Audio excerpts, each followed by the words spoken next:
लोकसभा आणि विधानसभेतील दारुण पराभवानंतर सांगलीच्या संजय काका पाटलांनी आता थेट एकला चलो रेचा नारा दिलाय। स्थानिक स्वराज्य संस्थांच्या निवडणुका तोंडावर असताना संजय काकांनी ही मोठी घोषणा केली आहे। अजितदादांची साथ सोडून संजय काका पुन्हा भाजपमध्ये घर वापसी करण्याच्या चर्चा सध्या सुरू आहेत आणि त्याच काळामध्ये आता ना कोणता पक्ष, ना कोणता झेंडा, ना भाजप, ना राष्ट्रवादी, माझा पक्ष म्हणजे फक्त माझा कार्यकर्ता असं म्हणत स्थानिक मध्ये एकट्यानंच पुढे जाण्याची तयारी केली आहे। कार्यकर्ता मेळाव्यामध्ये संजय काकांनी केलेली ही घोषणा आणि त्याचे अर्थ सगळं पाहूयात या व्हिडिओच्या माध्यमातून। नमस्कार, मी गौरी आणि तुम्ही पाहत आहात प्राइम टाइम महाराष्ट्र। सुरुवातीला एक महत्त्वाची आठवण, तुम्ही जर अजूनही आमचं चॅनल सबस्क्राइब केलं नसेल तर ते जरूर करा।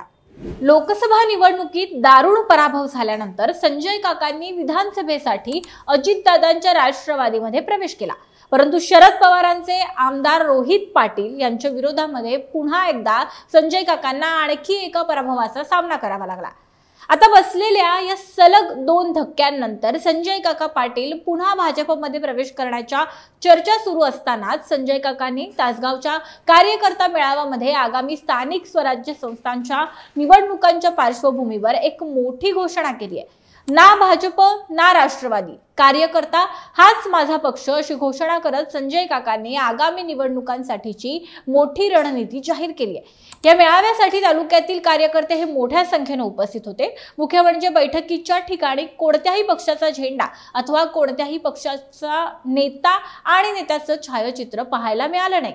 माजी खासदार संजय काका पाटील यांनी आगामी जिल्हा परिषद, पंचायत समिती, नगरपालिका निवडणुकांच्या पार्श्वभूमीवर तासगाव, कवठे महांकाळ तालुक्यातील कार्यकर्त्यांच्या सोबत एक बैठक घेतली आणि या बैठकीच्या माध्यमातून संवाद साधला आणि याच वेळी ही घोषणा केलेली आहे। ज्या कार्यकर्त्यांच्या जीवावर इथपर्यंत आलो, माझ्यासाठी हा कार्यकर्ताच पक्ष आहे। जिल्हा परिषद, पंचायत समितीच्या निवडणुकीमध्ये कोणताही पक्ष नाही, कोणताही झेंडा नाही, कार्यकर्त्यांनी या निवडणुकीसाठी तयार राहावं अशी घोषणा ही संजय पाटलांनी केलेली आहे। जिल्ह्याच्या राजकारणामध्ये कोणाचाही कोणाला ताळमेळ राहिलेला नाही, कोण काय बोलतोय याचं कुणालाच भान नाही। माझी घुसमट होते आणि त्यामुळे कार्यकर्ता हाच माझ्यासाठी आता पक्ष आहे आणि ही लढाई पूर्णपणे ताकदीने लढू अशा पद्धतीचं आवाहन संजय काकांनी केलंय।